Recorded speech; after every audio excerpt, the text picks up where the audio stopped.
Speedway Stout by Alesmith. Chocolate coffee. That's what you're talking about here.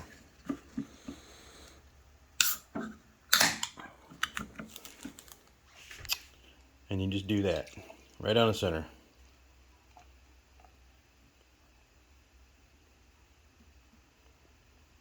Oh no.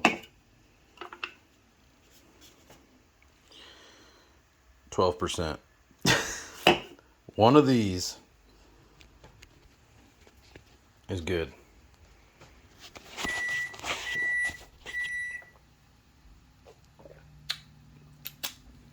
Oh.